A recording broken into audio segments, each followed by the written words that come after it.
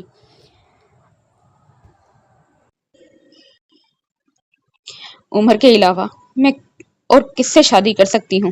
اس کی آواز میں لرزش تھی، یوں جیسے وہ اپنے آنسوؤں پر قابو پانے کی کوشش کر رہی ہو۔ آپ میرے سامنے ہر دوسرے دن کوئی نہ کوئی پرپوزل لا کر رکھ دیتی ہیں۔ آپ مجھ سے عمر کے پرپوزل کے بارے میں بات کیوں نہیں کرتی؟ لیکن میں جانتی ہوں آپ یہ نہیں کر سکتی۔ اگر عمر کو مجھ میں دلچسپی ہی نہیں ہے تو اس کے باوجود تم… نانو نے اپنی بات ادھوری چھوڑ دی۔ نانو، میں کیا کر رہی ہوں آپ جانتی ہیں۔ میں حقیقت پسند ہونے کی کوشش کر رہی ہوں۔ میں کوشش کر رہی ہوں کہ زندگی کو عمر کے بغیر گزارنا سیکھ جاؤں، مگر یہ بہت مشکل ہے۔ وہ مسکرائی، مگر اس کی آنکھوں میں آنسو تھے۔ جنید بہت اچھا لڑکا ہے۔ نانو نے موضوع بدلنے کی کوشش کی۔ عمر بھی بہت اچھا ہے، اس نے جواباً کہا۔ لاؤنج میں چند لمحے خاموشی رہی۔ نانو، ایک بار آپ اس سے میرے بارے میں بات کیوں نہیں کرتی؟ آپ ایک بار اس سے میرے بارے میں بات تو کریں۔ اس بار اس کی آواز میں التجا تھی۔ آپ اسے یہاں بلا کر اس سے میرے بارے میں بات کریں۔ اور اگر اس نے انکار کر دیا تو؟ اگر اس نے انکار کر دیا تو پھر ٹھیک ہے، آپ جنید سے میری شادی کر دیں، میں اعتراض نہیں کروں گی۔ وہ مزید کچھ کہے بغیر اٹھ کر اپنے کمرے میں آ گئی۔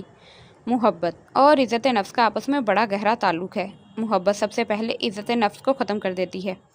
یا بندہ محبت کر لے یا پھر اپنی عزت، ہاتھ کی مٹھی میں دونوں چیزیں اکٹھی نہیں آ سکتی۔ اپنے کمرے میں آنے کے بعد وہ کچھ ایسا ہی محسوس کر رہی تھی۔ اسے یکدم بہت زیادہ تھکن کا احساس ہو رہا تھا۔ کیا میں نے ٹھیک کیا ہے؟ کھڑکی کے پردے ہٹاتے ہوئے اس نے باہر پھیلی تاریکی میں جھانکتے ہوئے سوچا۔ کیا خود کو اس قدر گرا دینا ٹھیک ہے؟ وہ اب سینے پر بازو لپیٹے سوچ رہی تھی، یہ جاننے کے باوجود کہ عمر اور جوڈت پھر آخر میں اپنے لیے کس رول کا انتخاب کرنا چاہ رہی ہوں۔ اس نے اپنے ہونٹ بھینچ لیے۔ یہ جاننے کے باوجود کہ عمر شاید کبھی بھی مجھ سے شادی کے لیے انٹرسٹڈ نہیں رہا، میں اس سے پھر بھی یہ تعلق کیوں قائم کرنا چاہتی ہوں؟ اس نے ایک گہرا سانس لیا۔ آخر عمر ہی کیوں؟ وہ خود کو بے حد بے بس محسوس کر رہی تھی۔ شاید میں ابھی بھی میچور نہیں ہوئی ہوں، شاید میں کبھی بھی میچور نہیں ہو سکتی، یا پھر عمر جہانگیر وہ حد ہے جہاں میری میچورٹی ختم ہو جاتی ہے، میرے حواس سے خمسہ کام کرنا چھوڑ دیتے ہیں، پھر میں صرف وہ دیکھتی، وہ سنتی اور وہ کہتی ہوں جو اس کی خواہش ہوتی ہے، یا شاید اسی کیفیت کو محبت کہتے ہیں۔ اسے اپنی آنکھیں دھندلی ہوتی ہوئی محسوس ہوئیں۔ اعتراف کا لمحہ عذاب کا لمحہ ہوتا ہے۔ باب 45۔ عمر نے مقابلے کے امتحان میں کامیابی کے بعد اگلے 2 سال لاہور اور اسلام آباد میں گزارے تھے۔ وہ نانو کے گھر نہیں رہا تھا، مگر وہ مستقل علیزہ سے ملتا اور اسے فون کرتا رہتا تھا۔ کبھی ایسا کوئی دن نہیں گزرتا تھا جب وہ علیزہ کو فون نہ کرتا ہو۔ وہ دونوں ایک دوسرے کو اپنے پورے دن کی رویداد سناتے۔ عمر اسے وقتاً فوقتاً اپنے مشوروں سے نوازتا رہتا تھا اور وہ آنکھیں بند کر کے ان پر عمل کرتی۔ عمر پر اس کا انحصار ہر معاملے میں بڑھ گیا تھا اور ایسا کرنے میں بڑا ہاتھ عمر ہی کا تھا۔ شاید وہ ہر معاملے میں اس کی اس طرح مدد نہ کرتا تو وہ ہر معاملے میں اسے انوالو کرنا چھوڑ دیتی۔ انہی 2 سالوں کے دوران معاذ حیدر کا انتقال ہو گیا۔ ان کے انتقال کے بعد نانو میں یکدم بہت ساری تبدیلیاں آ گئیں۔ ان کی سوشل سرگرمیاں بہت محدود ہو گئیں اور علیزہ پر ان کی توجہ بہت بڑھ گئی۔ شاید اس کی وجہ یہ تھی کہ وہ اب اکیلی ہو چکی تھیں اور ان کے لاشعور میں یہ احساس تھا کہ کچھ عرصے کے بعد علیزہ کی شادی کی صورت میں وہ مکمل طور پر تنہا ہو جائیں گی۔ شاید اسی وجہ سے انہوں نے علیزہ پر بہت سی پابندیاں ختم کر دی تھیں۔ وہ اب اسے کسی بات پر مجبور نہیں کرتی تھیں۔ عمر ان دنوں اپنی پہلی بیرون ملک پوسٹنگ پر امریکہ جا چکا تھا۔ ان کے درمیان رابطہ ابھی بھی قائم تھا، مگر فون کال کے تسلسل میں کمی ہو چکی تھی۔ نانو کے ساتھ زندگی میں پہلی بار اس کی بے تکلفی اور دوستی میں اضافہ ہو رہا تھا۔ یہ اسی دوستی کا نتیجہ تھا کہ انہوں نے اے لیولز کے دوران اس کے لیے پرپوزل کی تلاش ترک کر دی تھی۔ سمینا اور سکندر کے اصرار اور دباؤ کے باوجود انہوں نے اس معاملے میں وہی کیا تھا جو علیزہ نے چاہا تھا۔ اس میں بڑا ہاتھ عمر کا بھی تھا، جو مسلسل نانو کی برین واشنگ کرتا رہتا تھا۔ نانو کے لاشعور میں شاید کہیں یہ بات بھی تھی کہ عمر اپنی ذاتی دلچسپی کی وجہ سے یہ خواہش رکھتا ہے کہ علیزہ کی ابھی کہیں شادی نہ ہو، اور کچھ عرصے کے بعد جب وہ مکمل طور پر اسٹیبلش ہو جائے گا تو تب وہ خود اس سے شادی کرنا چاہے گا۔ ان کا خیال تھا کہ وہ جو اس کی تعلیم مکمل کروانے پر اتنا اصرار کر رہا ہے تو اس کی وجہ یہی پسندیدگی ہے۔ عمر کی امریکہ پوسٹنگ ہونے کے بعد بھی نانو کے ذہن میں یہ خیال محو نہیں ہوا، کیونکہ عمر کا ابھی بھی ان کے اور علیزہ کے ساتھ رابطہ تھا۔ اگرچہ یہ رابطہ پہلے کی طرح مستقل نوعیت کا تھا، مگر پھر بھی ابھی اس رابطے نے رسمی نوعیت اختیار نہیں کی تھی۔ وہ اب بھی علیزہ کے بارے میں فکر مند رہتا تھا اور اس کے بارے میں اکثر نانو سے گفتگو کرتا رہتا۔ اہم مواقع پر بھی وہ کبھی علیزہ کو کال کرنا نہ بھولتا، لیکن پھر آہستہ آہستہ علیزہ اور نانو کے لیے کی جانے والی فون کالز میں کمی آنے لگی۔ وہ اپنی جاب سے مطمئن نہیں تھا۔ کیوں مطمئن نہیں تھا، یہ بات اس نے کبھی تفصیل سے بتانے کی کوشش نہیں کی تھی، مگر وہ جب بھی فون پر نانو یا علیزہ سے بات کرتا وہ تلخ ہو جاتا۔ اس کے لہجے میں رچ جانے والی اس تلخی کی وجہ کیا تھی؟ جہانگیر معاذ، یا پھر ہر چیز سے بہت جلد اکتا جانے کی اس کی اپنی عادت، یا پھر جہانگیر معاذ کے دباؤ پر کیے جانے والے مسلسل غیر قانونی کام؟ پاپا مجھے ربڑ اسٹیمپ کی طرح استعمال کر رہے ہیں۔ مجھے بعض دفعہ محسوس ہوتا ہے کہ میں کوئی بھی کام اپنی مرضی سے کبھی کر ہی نہیں سکتا۔ ہر چیز میں پاپا کی انوالومنٹ بہت ضروری ہے۔ وہ فون پر علیزہ اور نانو سے شکایت کرتا۔ وہ کہیں گے دن تو مجھے دن کہنا ہے، وہ کہیں گے رات تو مجھے رات کہنا ہے۔ مجھے اگر یہ اندازہ ہو جاتا کہ پاپا میری پرسنل اور پروفیشنل لائف میں اس قدر مداخلت کریں گے تو میں کبھی اس پروفیشن میں نہ آتا۔ میں نارتھ پول میں بیٹھنے کو ترجیح دیتا واشنگٹن میں کام کرنے کی نسبت۔ وہ بولتا رہتا۔ تمہیں اگر جہانگیر کے اپنے کام میں مداخلت نہ پسند ہے تو تم اسے صاف کہہ دو۔ پہلے بھی تو تم مجھ سے دو ٹوک بات کر لیتے تھے۔ نانو اسے مشورہ دیتی اور وہ آگے سے خاموش ہو جاتا۔ ایک پاپا کو مداخلت کرنے سے منع کر دوں تو اور کتنوں کو روکوں؟ جس سسٹم کا میں حصہ بن گیا ہوں وہاں کھڑے ہو کر کوئی تقریر تو کر سکتا ہے، تبدیلی نہیں لا سکتا۔ غلط کام کرنے سے بچنے کے لیے میں اپنے آفس ٹیبل کے نیچے چھپ سکتا ہوں، نہ فائل پر سائن کرنے سے انکار کر سکتا ہوں۔ جو چیز مجھ تک پہنچتی ہے اور اسے کسی نے غلط نہیں سمجھا تو میں اسے غلط سمجھنے والا کون ہوتا ہوں؟ بہترین بیوروکریٹ وہ ہوتا ہے جو آنکھیں، کان اور منہ بند رکھے، جو سسٹم کا کوک بن کر رہے، میکر بننے کی کوشش نہ کرے۔ وہ استہزائیہ انداز میں ہنستے ہوئے کہتا۔ نانو کو تب بھی وقت گزرنے کے ساتھ ساتھ یہ احساس ہوتا گیا کہ علیزہ میں عمر کی دلچسپی کم ہو گئی ہے یا پھر سرے سے ہی ختم ہو گئی ہے۔ پھر وہ بھی جان گئیں کہ جہانگیر عمر کی شادی ایک بہت بڑے اور نامور سیاسی گھرانے میں کرنا چاہ رہا تھا۔ اگرچہ عمر اس پر تیار نہیں تھا، مگر تب پہلی بار انہیں یہ اندازہ ہو گیا کہ علیزہ کے ساتھ عمر کی شادی ممکن نہیں ہے۔ جلد یا بدیر جہانگیر عمر کو اس گھرانے میں شادی کرنے پر تیار کر ہی لے گا۔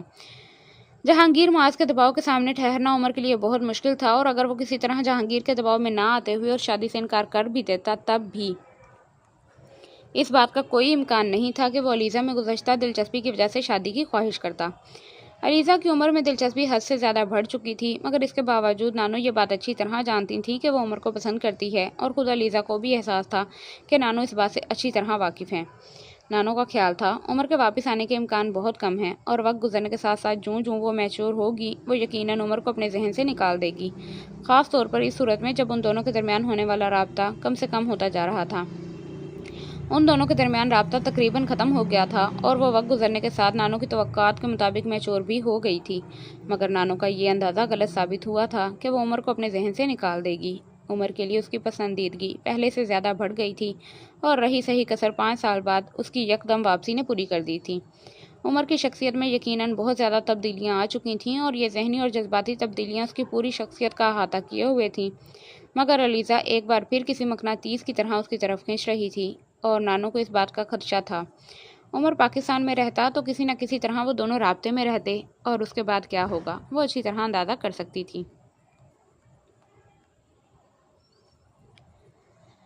باب 46۔ وہ اس دن فیروز سنز سے کچھ کتابیں لینے گئی تھی۔ شہلا اس کے ساتھ تھی۔ کتابیں دیکھتے ہوئے وہ دونوں مختلف حصوں کی طرف بڑھ گئیں۔ وہ ایک کتاب کا فلیپ پڑھنے میں مصروف تھی جب اس نے اپنی پشت پر ایک آواز سنی۔ کسی نے اس کا نام لیا تھا۔ بے اختیار اس نے پلٹ کر دیکھا اور چند لمحوں کے لیے ساکت رہ گئی۔ وہ جنید ابراہیم تھا۔ فوری طور پر اس کی سمجھ میں نہیں آیا کہ وہ اسے کیا رسپانس دے۔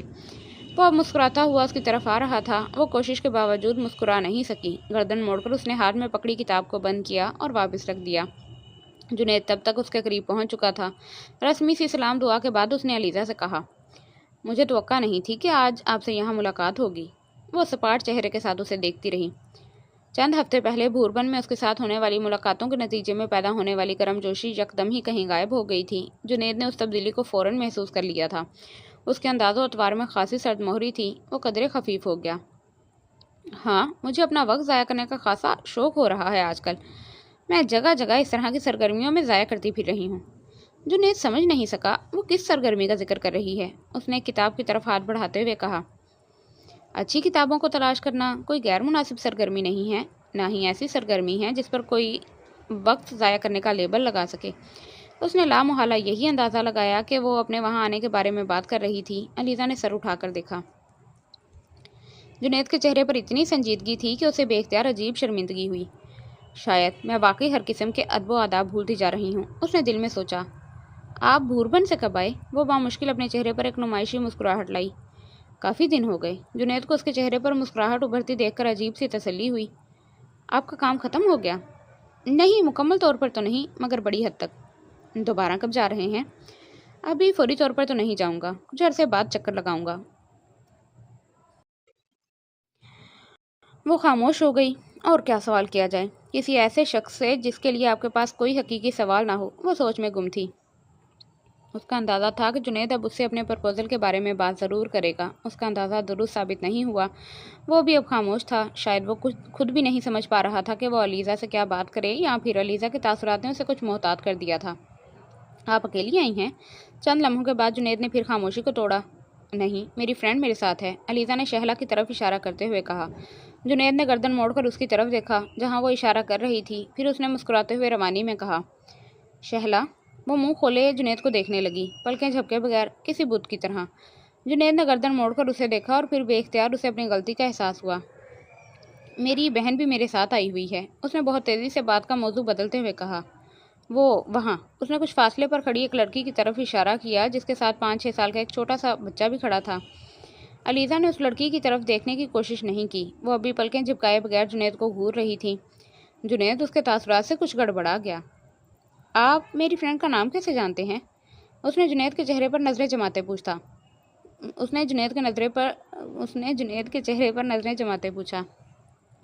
میں نے کچھ دیر پہلے آپ کو اس کا نام پکارتے سنا تھا۔ وہ الجھی ہوئی نظروں سے اسے دیکھنے لگی۔ اس کے چہرے پر اب کچھ دیر پہلے کی گھبراہٹ کے بجائے اطمینان تھا۔ علیزہ نے ایک بار پھر گردن موڑ کر شہلا کو دیکھا، پھر اس نے کندھے اچکا دیے۔ آپ پریشان کیوں ہو گئی ہیں؟ جنید نے اب اس سے پوچھا۔ نہیں، میں پریشان تو نہیں ہوئی۔ تو پھر آپ کی فرینڈ کا نام لینے پر آپ کو اتنی حیرت کیوں ہوئی؟ جنید نے دلچسپی سے کہا۔ کیا یہ حیرت کی بات نہیں ہے کہ کوئی مجھے ٹھیک سے جانتا بھی نہ ہو اور میری فرینڈس کو پہچانتا ہو؟ میں نے آپ کو بتایا، میں آپ کی فرینڈ کو نہیں پہچانتا، صرف آپ کے منہ سے میں نے ان کا نام سنا تھا، وہی دہرا دیا۔ جنید نے معذرت خواہانہ مسکراہٹ کے ساتھ کہا۔ لیکن جہاں تک آپ کو جاننے کا تعلق ہے تو وہ بات کرتے کرتے رکا۔ تو آپ کا یہ اندازہ غلط ہے کہ میں آپ کو جانتا نہیں ہوں۔ ہم بھوربن میں اچھا خاصا وقت اکٹھے گزار چکے ہیں۔ اس نے جیسے علیزہ کو یاد دہانی کروائی۔ اور مجھے لگتا ہے میں آپ کے بارے میں کچھ جاننے لگا ہوں۔ علیزہ کا دل چاہا وہ اس سے کہے، آپ مجھے اتنا بھی نہیں جاننے لگے کہ مجھے پرپوز کرنے لگیں، مگر کچھ کہنے کے بجائے اس نے صرف مسکرانے پر اکتفا کیا۔ میں آپ کو اپنی بہن کے بارے میں بتا رہا تھا، جنید نے ایک بار پھر بات شروع کرتے ہوئے کہا۔ آئے میں آپ کو ان سے ملواؤں؟ جنید نے ایک قدم آگے بڑھاتے ہوئے کہا۔ نہیں، میں پھر کبھی ان سے مل لوں گی، علیزہ نے اپنی جگہ سے ہلے بغیر کہا۔ اس وقت مجھے کچھ جلدی ہے۔ جنید نے اسے غور سے دیکھا، اس کے چہرے پر صاف انکار تحریر تھا۔ چند منٹوں کی بات ہے، زیادہ وقت نہیں لگے گا۔ میری فرینڈ کو بھی بہت جلدی ہے، ہمیں گھر سے نکلے خاصی دیر ہو گئی ہے۔ آپ کی فرینڈ اس وقت کتابیں دیکھنے میں مصروف ہیں، جب تک وہ کچھ خریدیں گی اور بل بنوائیں گی تب تک آپ رابعہ سے مل سکتی ہیں۔ جنید نے ایک بار پھر کہا۔ علیزہ ششوپن کا شکار تھی۔ لیکن میں اصرار نہیں کروں گا، اگر آپ کو پسند نہیں ہے تو ٹھیک ہے، جنید نے نرمی سے کہا۔ میں مل لیتی ہوں۔ اس نے ایک گہری سانس لے کر قدم آگے بڑھا دیا۔ رابعہ، یہ علیزہ سکندر ہیں۔ رابعہ کے قریب جاتے ہی جنید نے تعارف کروایا، مگر رابعہ کے چہرے پر پہلے سے موجود شناسا مسکراہٹ نے علیزہ کو بتا دیا تھا کہ یہ تعارف رسمی ہے۔ وہ اس کے بغیر بھی علیزہ کو جانتی اور شاید پہچانتی بھی تھی۔ کیسے؟ اسے حیرانی تھی۔ رابعہ نے چند قدم آگے بڑھ کر اس کے گالوں کو خیر مقدمی انداز میں چوما۔ اور یہ میری بڑی بہن ہے رابعہ، یہ ان کا بیٹا ہے صالح۔ جنید نے کافی ذکر کیا تھا تمہارا، رابعہ بڑی بے تکلفی سے کہہ رہی تھیں۔ مجھے بہت خواہش تھی تم سے ملنے کی، وہ مسکراتے ہوئے کہہ رہی تھیں۔ جنید نے آپ کا ذکر بھی کیا تھا کچھ ہفتہ پہلے جب ہم بھوربن میں ملے تھے، علیزہ نے کہا۔ میں نے تو جنید سے جب بھی کہا تھا کہ تمہیں میرے گھر کھانے پر لائے، تم اسلام آباد میں ٹھہری تھی نا، میری رہائش وہیں پر ہے۔ علیزہ اسے دیکھتے ہوئے سوچ رہی تھی، وہ جنید سے بہت زیادہ مشابہت رکھتی ہیں، میں تمہیں بہت اچھی کمپنی دے سکتی تھی، تمہاری بوریت خاصی کم ہو جاتی، خود میرا بھی کچھ وقت اچھا گزر جاتا۔ میں بھوربن سے آنے کے بعد زیادہ دن اسلام آباد میں نہیں ٹھہری، تیسرے دن ہی واپس آ گئی تھی، اس لیے یہ ہو نہیں سکتا تھا، علیزہ نے مسکراتے ہوئے کہا۔ نہیں بھائی، میں بھوربن جانے سے پہلے کی بات کر رہی ہوں، تم 2 دن ماں رہی ہو نا وہاں، علیزہ مسکرائی۔ پہلے آپ سے ملاقات کیسے ہو سکتی تھی؟ میں تو جنید کو جانتی بھی نہیں تھی۔ علیزہ نے جنید اور رابعہ کو ایک لمحے کے لیے ایک دوسرے کی طرف دیکھتے پایا، پھر اگلے ہی لمحے جنید نے کہا، ہم لوگ صالح کی فرمائش پر اب آئس کریم کھانے کے لیے جائیں گے، ہمیں بہت خوشی ہوگی اگر آپ اور آپ کی فرینڈ بھی ہمیں جوائن کریں۔ بات کا موضوع ایک بار پھر بدل گیا تھا، یہ دانستہ طور پر ہوا تھا یا نادانستہ طور پر، علیزہ اندازہ نہیں کر سکی۔ مجھے اور شہلا کو واپس جانا ہے، میں نے آپ سے پہلے بھی کہا تھا کہ ہمیں جلدی ہے، کافی دیر سے نکلے ہوئے ہیں گھر سے، علیزہ نے معذرت خواہانہ انداز میں کہا۔ اگر تھوڑا سا وقت تو میرے ساتھ گزار دو تو مجھے بہت اچھا لگے گا، اس بار رابعہ نے کہا۔ میں ضرور گزارتی، اور مجھے انکار کرتے ہوئے شرمندگی بھی ہو رہی ہے، مگر یہ ممکن نہیں ہے۔ کوئی بات نہیں، آپ کے پاس واقعی جینوئن ایکسکیوز ہے، جنید نے اس کی معذرت قبول کرتے ہوئے کہا۔ وہ نے خدا حافظ کہہ کر جب واپس شہلا کی طرف آئی تو وہ پہلے ہی اس کی طرف متوجہ تھی۔ یہ کون تھے؟ اس نے علیزہ کے قریب آتے ہی پوچھا۔ تم یہاں سے چلو، پھر بتاتی ہوں، علیزہ نے اس کے سوال کا جواب دیتے ہوئے کہا۔ مگر مجھے تو ابھی کچھ اور کتابیں دیکھنی ہیں۔ وہ تم دوبارہ کسی دن دیکھ لینا، فی الحال یہاں سے چلو، علیزہ نے اس کا ہاتھ پکڑتے ہوئے کہا۔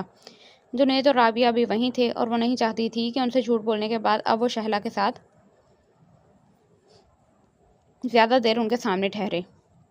تمہیں جلدی کس بات کی ہے؟ شہلا نے قدرے حیرانی سے کہا۔ تم باہر چلو، میں تمہیں بتا دیتی ہوں، اس نے شہلا کے ساتھ باہر نکلتے ہوئے کہا۔ بل ادا کرنے کے بعد شہلا نے اپنی کتابیں لیں اور دونوں باہر نکل آئیں۔ ڈرائیونگ سیٹ سنبھالتے ہی شہلا نے علیزہ سے پوچھا، اب بتاؤ کیا ہوا ہے؟ اتنی افراتفری میں مجھے کیوں لائی ہو؟ میں ان لوگوں کو اوائڈ کرنا چاہتی تھی، اسی لیے، علیزہ نے اطمینان سے کہا۔ کیوں؟ شہلا نے گاڑی سٹارٹ کرتے ہوئے حیرت سے کہا۔ وہ آئس کریم کھانے کے لیے ساتھ چلنے کی آفر کر رہے تھے، اس لیے۔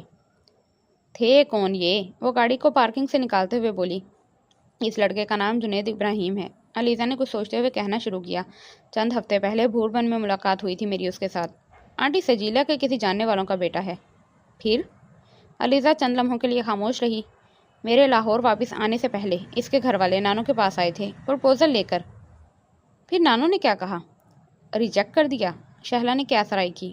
نہیں، انہوں نے سوچنے کے لیے کچھ وقت مانگا ہے۔ وہ اب ونڈ سکرین سے باہر سڑک پر نظریں جمائے ہوئے تھی۔ شہلا نے غور سے اس کا چہرہ دیکھا۔ نانو نے تم سے بات کی ہوگی؟ ہاں، اور تم نے حسب معمول انکار کر دیا ہوگا۔ علیزہ خاموش رہی۔ شہلا نے ایک گہرا سانس لیا۔ کیا کرتا ہے یہ؟ اس کا اشارہ جنید کی طرف تھا۔ آرکیٹیکٹ ہے۔ اس کے ساتھ کون تھا؟ اس کی بڑی بہن اور بھانجا۔ مجھے دیکھنے میں اچھا لگا ہے، سوبر اور ڈیسنٹ، شہلا نے رائے دی۔ تمہیں کیسا لگا؟ اس بار علیزہ نے گردن موڑ کر کچھ ترشی سے پوچھا۔ کس حوالے سے؟ تمہارا کیا اندازہ ہے میں کس حوالے سے پوچھ رہی ہوں؟ جس حوالے سے تم پوچھ رہی ہو، میں نے وہ حوالہ ذہن میں رکھ کر اس پر غور نہیں کیا، ویسے وہ اچھا ہے، بہت سے دوسرے لوگوں کی طرح، اس نے دو ٹوک انداز میں کہا اور اس بار پھر ونڈ سکرین سے باہر دیکھنے لگی۔ گاڑی میں کچھ دیر خاموشی رہی، پھر شہلا نے اس سے کہا، تمہیں آخر پریشانی کس بات کی ہے؟ تم کو یہ پروپوزل قبول نہیں ہے، انکار تم کر چکی ہو، نانو یہ انکار ان تک پہنچا دیں گی، بات ختم ہوئی۔ میں نے انکار نہیں کیا، شہلا نے بے اختیار گردن موڑ کر اسے دیکھا، وہ اب بھی باہر سڑک پر نظریں جمائی تھی۔ انکار نہیں کیا؟ تمہیں یہ پروپوزل قبول ہے؟ میں نے یہ تو نہیں کہا۔ یہ کیا بات ہوئی؟ تم نے انکار نہیں کیا تو اس کا واضح مطلب تو یہی ہے کہ وہ تمہیں پسند ہے، یا کم از کم تمہیں اس پر کوئی اعتراض نہیں ہے۔ مگر اب تم کہہ رہی ہو کہ تم نے اقرار بھی نہیں کیا۔ شہلا کچھ الجھ گئی۔ میں نے نانو کو عمر سے بات کرنے کے لیے کہا ہے۔ کیا بات کرنے کے لیے؟ علیزہ نے گردن موڑ کر شہلا کی طرف دیکھا، اس کی آنکھوں میں آنسو تھے۔ اٹس ویری ہیوملیٹنگ، لیکن میں نے ان سے کہا ہے کہ وہ عمر سے میرے پرپوزل کے بارے میں بات کریں۔ وہ ایک لمحے کے لیے رکی۔ یہ بہت تکلیف دہ ہے، مگر میرے پاس کوئی دوسرا راستہ نہیں ہے، میں آخر کب تک عمر کے لیے ہر پرپوزل کو ریجیکٹ کرتی رہوں گی؟ وہ ہونٹ بھینچتے ہوئے آنسوؤں کو روکنے کی کوشش کر رہی تھی۔ نانو نے عمر کو لاہور بلوایا ہے، وہ ابھی کچھ مصروف تھا، اس لیے نہیں آ سکا، چند دن تک آ جائے گا، تب نانو سے بات کریں گی، اس نے شہلا کو بتایا۔ تمہیں پتہ ہے جوڈت پاکستان آئی ہوئی ہے؟ 5-6 سال پہلے جب جوڈت 1-2 بار پاکستان آئی تھی تب نانو کے گھر پر شہلا سے بھی اس کی چند ملاقاتیں ہوئی تھیں۔ بعد میں بھی علیزہ جوڈت کے بارے میں اسے خاصی تفصیلات بتاتی رہی، مگر اب اچانک اس کے منہ سے جوڈت کا نام سن کر اسے حیرت ہوئی تھی۔ تمہیں کیسے پتہ ہے؟ علیزہ نے بے اختیار کہا۔ اس کا مطلب ہے تم اس کی یہاں موجودگی سے بے خبر نہیں ہو۔ وہ شہلا کی بات پر چپ سی ہو گئی۔ دونوں پچھلے کئی دنوں سے لاہور میں ہی ہیں۔ میں تمہیں بتانا نہیں چاہتی تھی، میرا خیال تھا تم پریشان ہوگی۔ وہ چند لمحوں کے لیے خاموش ہوئی۔ ایک 5 اسٹار ہوٹل میں ٹھہرے ہوئے ہیں دونوں، ایک ہی روم میں، مسٹر اینڈ مسز عمر جہانگیر کے نام طور پر۔ علیزہ نے فک ہوتے چہرے کے ساتھ اسے دیکھا۔ وہ گاڑی ڈرائیو کرتے ہوئے ونڈ سکرین سے باہر دیکھ رہی تھی۔ فاروق کچھ دن پہلے اپنے ایک غیر ملکی کسٹمر کو ٹھہرانے گیا تھا وہاں، اس نے اپنے بھائی کا نام لیتے ہوئے کہا۔ اس وقت عمر بھی وہاں ریسیپشن پر چیک ان کر رہا تھا۔ فاروق سے ملا اور جوڈت کا تعارف بھی کروایا فرینڈ کے طور پر، مگر وہاں چیک ان مسٹر اور مسز عمر جہانگیر کے طور پر کیا۔ وہ دم بخود اس کا چہرہ دیکھ رہی تھی۔ فاروق نے گھر آ کر مجھ سے پوچھا تھا عمر کی شادی کے بارے میں۔ ظاہر ہے میں نے تو یہی کہنا تھا کہ نہیں ہوئی، پھر اس نے مجھے یہ سب بتایا۔ پھر پرسوں میں نے ان دونوں کو خود فورٹریس میں دیکھا۔ اس کا مطلب ہے ابھی تک وہ دونوں یہی ہیں۔ اور تم نانو سے کہہ رہی ہو کہ وہ عمر سے تمہارے پرپوزل کے بارے میں بات کریں۔ شہلا نے کچھ استہزائیہ انداز میں اپنی بات ختم کی۔ عمر نے جوڈت سے شادی نہیں کی، علیزہ نے بے اختیار کہا۔ یہ تم کیسے کہہ سکتی ہو؟ وہ اگر شادی کرتا تو اس طرح چپ کر نہ کرتا، کھلم کھلا کرتا، اور اگر چوری سے کرتا تو بھی کم از کم نانو کو ضرور بتا دیتا۔ ہو سکتا ہے اس نے کسی وجہ سے اپنی شادی کو خفیہ رکھا ہو، شہلا نے خیال ظاہر کیا۔ میں نہیں سمجھتی کہ ایسی کوئی بات ہے، وہ اس طرح چپ کر شادی کر ہی نہیں سکتا۔ ٹھیک ہے اس نے شادی نہیں کی ہوگی، مگر شادی کے بغیر جوڈت کے ساتھ اس کا ایک ہی روم میں کیا زیادہ قابل اعتراض بات ہے، خاص طور پر اس صورت میں جب تم اس سے شادی کرنا چاہتی ہو۔ یہ اس کا ذاتی مسئلہ ہے، علیزہ نے کمزور سے لہجے میں کہا۔ کم آن، ذاتی مسئلہ؟ تم اس کی زندگی کا ایک حصہ بننا چاہتی ہو اور تم کہہ رہی ہو کہ اتنا بڑا ایشو اس کا ذاتی مسئلہ ہے؟ علیزہ اس بار خاموش رہی۔ تم نے کبھی ان دونوں کے تعلق کے بارے میں غیر جانبداری سے سوچنے کی کوشش کی ہے؟ علیزہ نے کوئی جواب نہیں دیا۔ وہ خود تمہارے بقول وہ دونوں ہائی اسکول میں اکٹھے ہیں، 20 سال تو ہو ہی گئے ہیں ان دونوں کی دوستی کو، اور ایک زمانے میں تمہیں یہ شک بھی تھا کہ عمر اس سے محبت کرتا ہے اور شاید اسی سے شادی کرے گا۔ مگر وہ صرف شک تھا، عمر نے اس سے شادی نہیں کی، علیزہ نے مداخلت کی۔ اس کی وجہ صرف یہ ہے کہ عمر نے ابھی تک کسی سے بھی شادی نہیں کی۔ اگر وہ شادی کرنے کا فیصلہ کرے گا تو وہ اسی کا انتخاب کرے گا۔ کیا تم بتا سکتی ہو؟ اگر وہ شادی کرے گا تو وہ کس کا انتخاب کرے گا، کیا تم بتا سکتی ہو؟ شہلا اسے آڑے ہاتھوں لے رہی تھی۔ تم عمر پر آج اتنی تنقید کیوں کر رہی ہو؟ اس کے لیے میری پسندیدگی تم سے کبھی بھی چھپی نہیں رہی۔ پہلے تو کبھی تم نے جوڈت کا ایشو بنانے کی کوشش نہیں کی۔ علیزہ نے کچھ حیرانی سے اسے دیکھتے ہوئے کہا۔ ہاں میں عمر کے لیے تمہاری پسندیدگی سے ہمیشہ سے ہی واقف تھی، مگر جوڈت اور عمر کی ایک دوسرے کے لیے فیلنگز یا ان کے تعلق کے بارے میں زیادہ نہیں جانتی تھی، مگر اب یہ جاننے کے بعد کہ عمر کے اس کے ساتھ تعلقات صرف دوستی اور محبت کی حد تک نہیں ہیں، میں تمہیں یہی مشورہ دوں گی کہ تم پیچھے ہٹ جاؤ۔ عمر تمہارے ساتھ وفادار نہیں ہو سکتا۔ میں عمر کے بغیر نہیں رہ سکتی، تم اس کے لیے میری فیلنگز سے اچھی طرح واقف ہو، اس نے شہلا سے احتجاج کیا۔ زندگی صرف فیلنگز کے ساتھ نہیں گزاری جا سکتی۔ فرض کرو تمہاری شادی اس کے ساتھ ہو جاتی ہے اور جوڈت مسلسل اس کے ساتھ اس طرح کی دوستی رکھتی ہے تو پھر آپ کیا کریں گی محترمہ؟ شہلا نے استہزائیہ انداز میں کہا۔ ایسا نہیں ہوگا۔ کیوں؟ تم پر کوئی وحی نازل ہوئی ہے کہ ایسا نہیں ہوگا؟ اتنے یقین سے کیسے کہہ سکتی ہو تم؟ شہلا نے مذاق اڑایا۔ عمر ایک دیانتدار شخص ہے، دھوکہ نہیں دے گا مجھے، اسے اپنی آواز خود کھوکھلی لگی۔ اور فرض کرو اگر اس نے دیا تو؟ میں ایسی کوئی ناممکنات فرض نہیں کر سکتی، اس نے خفگی سے کہا۔ زندگی میں بعض دفعہ ناممکنات ہی ڈراؤنے خواب بن کر سامنے آ جاتی ہیں۔ شہلا ہمیں ٹاپک چینج کر دینا چاہیے، کیونکہ تم عمر کے بارے میں سچ سننے کو تیار نہیں ہو، ہے نا؟ اس نے ایک بار پھر اس کا مذاق اڑایا۔ ضروری تو نہیں ہے کہ عمر کو جوڈت سے ہی محبت ہو۔ علیزہ خاموش ہو گئی۔ اس کو تم سے محبت نہیں ہے علیزہ، یہ بات تم تسلیم کیوں نہیں کر لیتی؟ اس بار شہلا کا لہجہ بہت نرم تھا۔ اسے تم سے محبت ہوتی تو وہ تمہیں اتنے سالوں میں کبھی تو پرپوز کرتا، کبھی تو تم سے اظہار محبت کرتا، کبھی تو تمہیں کوئی آس دلاتا۔ اس نے ایسا کچھ نہیں کیا۔ میں نے یہ دعویٰ نہیں کیا کہ اسے مجھ سے محبت ہے۔ کیا میں نے آج تک تم سے یہ کہا ہے؟ وہ شہلا کی بات کاٹ کر بولی، میں نے تو یہ خواہش بھی نہیں کی کہ اسے مجھ سے محبت ہو، میں تو صرف شادی کی بات کر رہی ہوں کیونکہ مجھے اس سے محبت ہے۔ One sided affair? ہاں، تم اس کو ون سائڈ کہہ لو، مگر کیا برائی ہے اگر اس چیز کو حاصل کرنے کی کوشش کی جائے جو اچھی لگتی ہے۔ چیزوں اور انسانوں میں بہت فرق ہوتا ہے علیزہ، انسانوں کو کوئی زبردستی اپنے ساتھ نہیں رکھ سکتا۔ میں بھی اس سے کوئی زبردستی نہیں کروں گی، پروپوزل کے بارے میں بات کرنا تو کوئی بری بات نہیں ہے، اس نے وضاحت کرتے ہوئے کہا۔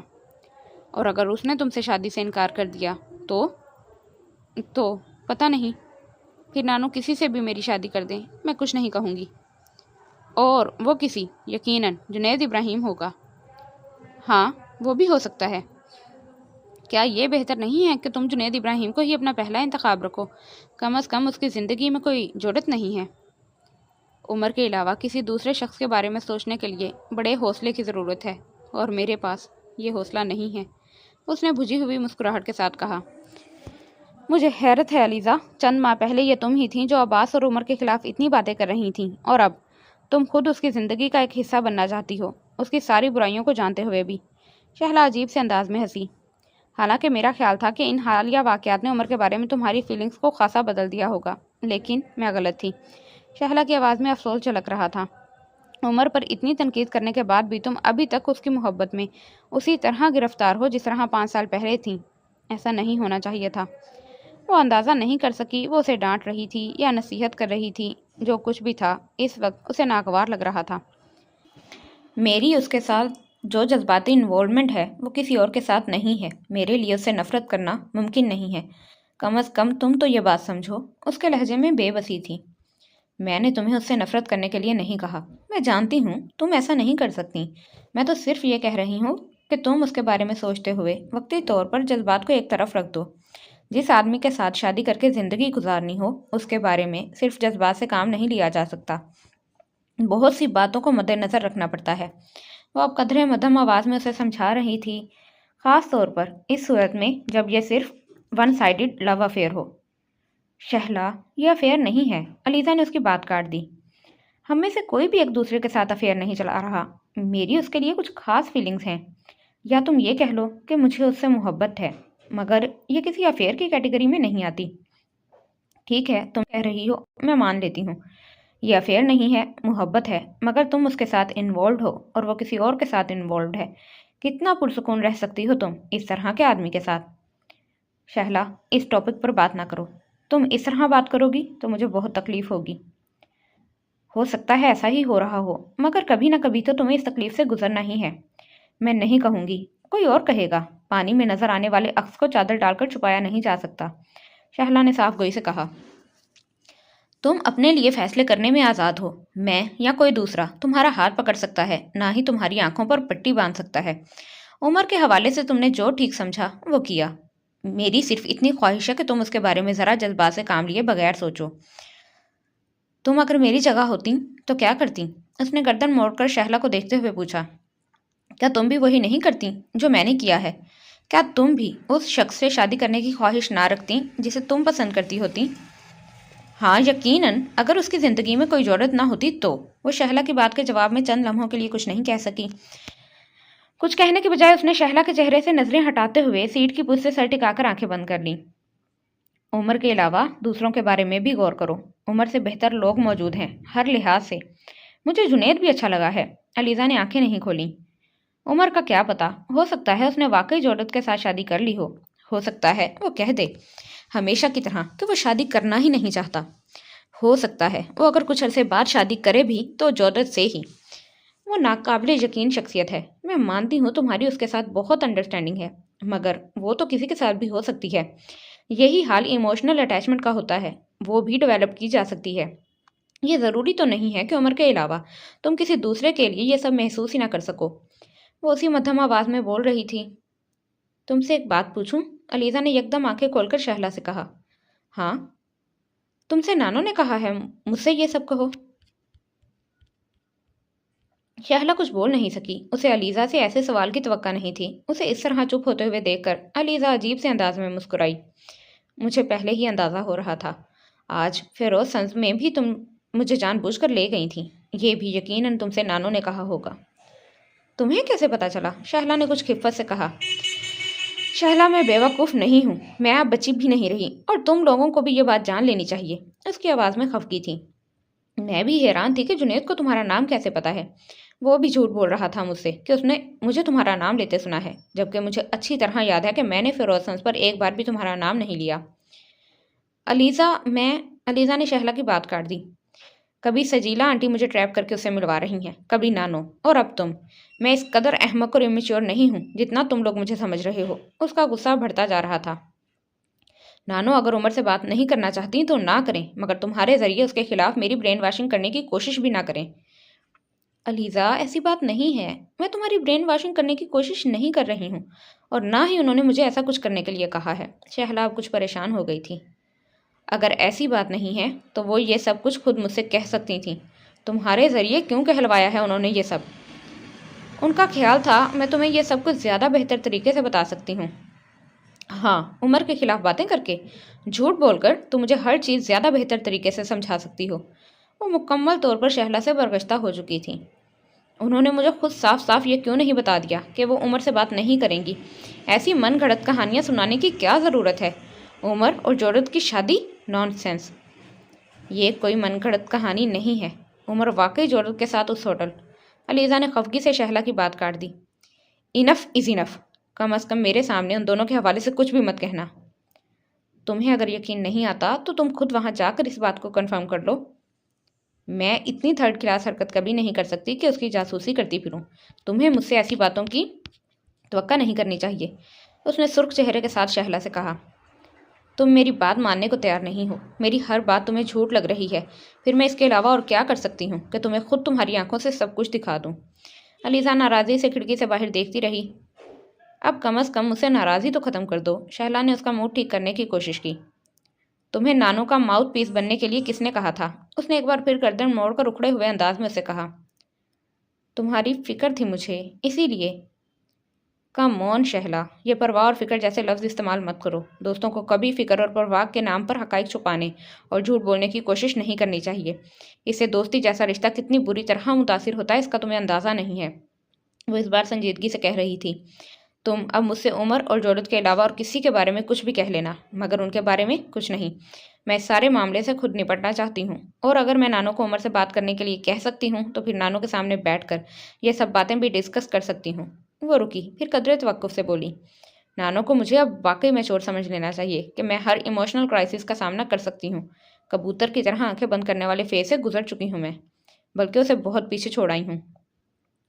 مجھے نانو اور تمہارے خلوص اور میرے لیے اپنی محبت پر شبہ نہیں ہے، مگر تم لوگوں کو عمر کے لیے میری فیلنگز کو بھی تو سمجھنا چاہیے۔